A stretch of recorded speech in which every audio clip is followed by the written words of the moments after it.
BBL 851, turn right, heading 180. Order 14 Papa, turn right 245, report localizer established 27. It hasn't been an easy year for any airline within the aviation industry, but some carriers have naturally struggled more than others. Singapore Airlines, on the other hand, is one that by no stretch of the imagination is struggling. I've briefly covered them here on the channel in recent weeks and discussed how the pandemic has hurt them heavily and how they've already made adjustments to their fleet portfolio by selling on a brand new aircraft. In regards to Singapore Airlines, they've actually though just published their financial results recently for the fiscal year, and it has seen them post record net losses. It naturally comes directly from the pandemic and the obvious effects it has on their operations, but naturally it's not a good thing. Their net loss was at a staggering US $3.2 billion, and for the 2019 fiscal year, for some reference, the net loss was only at US $159 million. Now that's a jump of over $3 billion in the space of 1 year. On top of that, and arguably maybe one of the more staggering statistics that was provided to us in their statement that detailed their results, was the major drop-off in overall passenger traffic they experienced.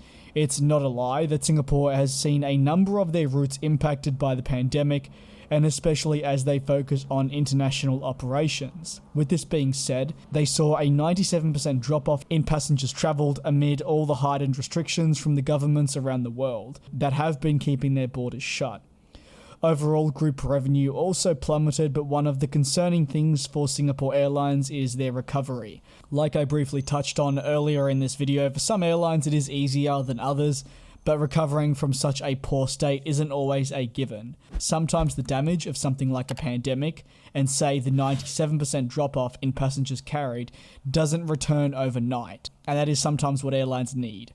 As SQ is an international carrier, and international travel is still widely banned, they remain very concerned that a recovery might not be a given, and this position could lead them to far worse than what they are already in.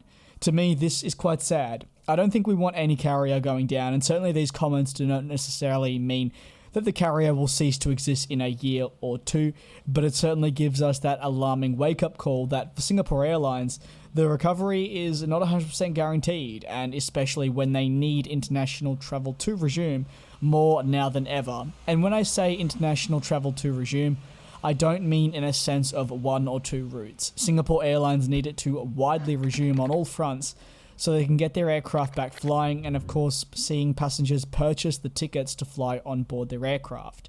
But when you pair socially distanced flights with not many flights operating to begin with, it's just a combination of a bad mixture. In their statement, they said, even though mass vaccination exercises are in progress in most of our major markets, the prognosis for the global airline industry remains uncertain. While domestic markets have recovered in some countries, international air travel remains severely constrained. It highlights how, while in the United States and the United Kingdom, among other countries, progress with vaccinations are upwards, but international travel doesn't just therefore reopen. It's not as simple as that. I think if anyone is watching from the United States, you've probably seen it firsthand, the difficulty in actually getting out of the country. While being vaccinated, it would appear that it's smooth sailing. It's not. And that, of course, is pushing people away, meaning they won't look to fly. Singapore Airlines is in desperate need of international travel, like I've reiterated in this video, and of course previous ones covering the airline. With that being said, I, and I'm sure you, will be keeping a close eye on the progress for the hopeful recovery of Singapore Airlines moving forward, and I think we'll all cross our fingers it can happen for them in the long term, as we do not want to see them collapse, as they are a global force within the industry prior to the pandemic. Thank you very much for tuning into this video, and I do very much appreciate the support, and I'll see you next time.